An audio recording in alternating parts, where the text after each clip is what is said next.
Salut à tous, c'est Tom. Alors voici dans cette toute nouvelle vidéo pour un tutoriel sur Premiere Pro. Je vais vous montrer comment faire un multicam. Je voulais faire cette vidéo tuto parce que dernièrement j'ai fait un montage pour Emasvalt, donc n'hésitez pas à vous abonner. Voilà, j'ai fait ce montage sur l'essai de la BM M3 F80. Et du coup dans la vidéo j'ai utilisé un multicam entre le GH5 et mon téléphone. Et je vais vous montrer comment faire. Donc j'ai fait un nouveau projet où j'ai isolé les deux plans. Donc vous pouvez les voir ici dans Rush. Ici le premier Rush c'est le GH5. Vous voyez, voilà un plan large en soi. Et ici nous avons le téléphone. Bon désolé, il n'était pas de très bonne qualité en 1080p. Enfin il y a eu quelques petits soucis. Vous voyez il y a des petits artefacts. Bon voilà. Mais j'ai pas tout utilisé heureusement. Donc évidemment il y a des sons qui correspondent. C'est le son de chaque appareil. Voilà, je préfère le dire. Vous voyez, on a le son du GH5 et on a le son ici du téléphone. Vous voyez qu'il est un peu plus fort parce que normal il est plus proche et la voix elle est plus proche du micro du téléphone. Point important, si vous avez un clap, n'hésitez pas à mettre un point in sur votre clap. Voilà, pour chaque clip. Ça va grandement faciliter la synchronisation des deux caméras. Mais pour le coup, je n'ai pas de clap, donc je vais faire à la waveform. Pour faire un multicam, vous sélectionnez tout simplement les deux plans que vous voulez utiliser. Vous faites clic droit et créer une séquence source à caméra multiple. Ça va vous ouvrir une fenêtre. Au nom de l'élément plus multicam, je vous conseille quand même de mettre personnalisé. Voilà, ça va juste vous mettre multicam. Donc ça c'est ce que je vous disais, voilà. Point d'entrée, point de sortie, code temporel, voilà, si vous avez un timecode sur votre caméra. Et ici, nous allons utiliser l'audio. Alors là, on va se référer par rapport à l'audio 1, voilà. Vous faites ça, séquence prédéfinie, bon, ça vous mettez automatique. Ensuite vous avez la case déplacer les éléments source vers le chutier des éléments traités. Donc ça vous crée un petit élément, un petit chutier avec les éléments traités. Je trouve ça pas forcément intéressant, donc vous pouvez le décocher, il n'y a pas forcément besoin. Réglage de la séquence, alors ça c'est très important. Vous avez permuter l'audio, vous voyez que vous avez plusieurs possibilités. Permuter l'audio, c'est tout simplement si vous avez deux sons sur votre caméra, deux sons sur la caméra 1 et caméra 2, bah, dès que vous allez passer sur la caméra 1, ça va mettre le son de la caméra 1, et dès que vous allez passer sur la caméra 2, ça va vous mettre le son de la caméra 2. Ça peut être intéressant, mais généralement il y a une des deux caméras qui a un son plus faible et de moins bonne qualité, donc je vous conseille de mettre sur une seule caméra. Donc c'est ce que je vais faire caméra 1 qui utilise le son du GH5, même si au final c'est pas du tout ce son là que je vais utiliser, je vais vous montrer après. Et du coup bah on va faire ça, on va laisser canaux audio automatique, voilà, donc stéréo automatique, liste des caméras, donc ça va vous mettre juste caméra 1, caméra 2. Ensuite vous faites OK. Donc traitement de l'audio, là ça va synchroniser tout simplement à la waveform. Voilà, c'est fait.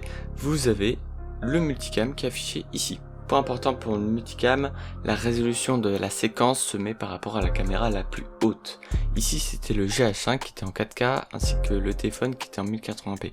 Bon, c'est juste que le téléphone va afficher en taille plus petite sur la timeline, mais ça on peut le régler après. Donc ensuite vous glissez tout simplement la multicam dans votre séquence.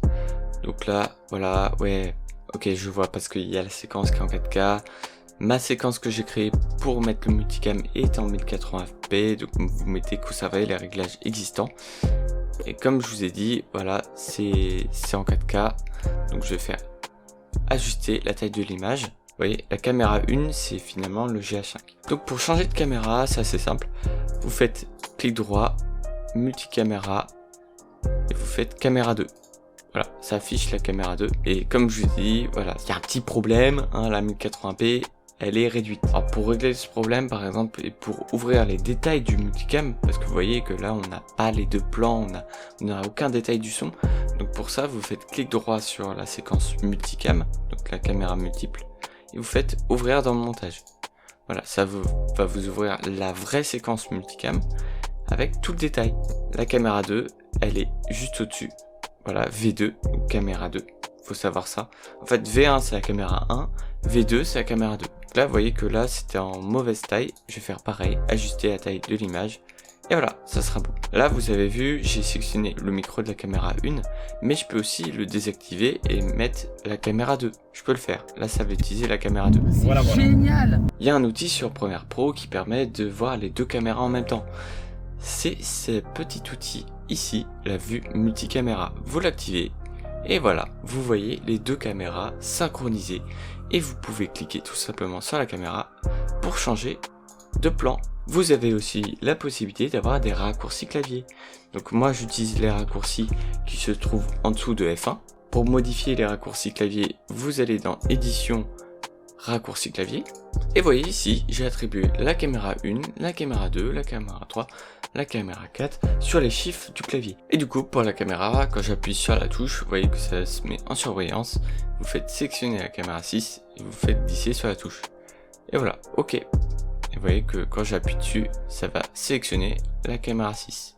Vous pouvez aussi changer de plan à la volée. Donc pour ça, il vous faut le petit outil enregistrement. Voilà, vous glissez sur la timeline. Je vais le mettre ici. Voilà, vous appuyez sur le petit bouton rouge, vous faites enregistrer et vous appuyez tout simplement sur la barre d'espace de lecture. Vous voyez que la caméra 1, caméra 2, tu te fais plaisir, tu gères comme tu le sens. Caméra 1, caméra 2. Confort dans l'automobile quand même. Voilà, et vous voyez que j'ai changé tout simplement les plans comme je voulais. Donc par exemple, je vais enlever la vue multicaméra. Vous voyez, tu te fais plaisir, ça a changé comme j'ai voulu, en appuyant tout simplement sur les touches de mon clavier. Alors revenons sur le multicam complet de la BM, et vous voyez que des fois il y a un petit souci lorsque vous relancez votre séquence. Des fois il y a tout simplement le son qui n'est plus visible, et ça il y a un outil tout simplement qui est très simple sur Premiere Pro pour afficher les waveforms d'un multicam. Vous sélectionnez tout et vous faites séquence rendu audio.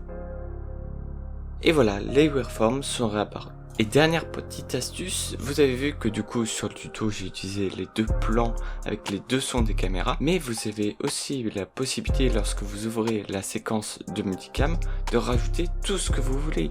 Là par exemple dans le montage de la BM, j'ai rajouté du son supplémentaire, qui est tout simplement le Rode Wireless Go que j'ai présenté dans la dernière vidéo que vous voyez juste ici. Donc ça rajoute un son de meilleure qualité qui est plus proche du visage et du coup de meilleure qualité. Et j'ai remplacé le son des caméras avec le micro des Rode. J'ai fait attention à bien synchroniser les sons là aussi avec la waveform. Je sélectionne les deux, je fais S, synchronisation à l'audio et j'ai fait OK et ça a synchronisé. Mais vous pouvez aussi rajouter par exemple une photo. Vous voyez, ça va s'afficher par contre sur les deux caméras. Donc voilà, ça c'était pour mes petites astuces. En tout cas, j'espère que cette vidéo vous a plu. N'hésitez pas à mettre un pouce bleu, à vous abonner, à partager la vidéo. Quant à moi, je vous dis à la prochaine. Salut!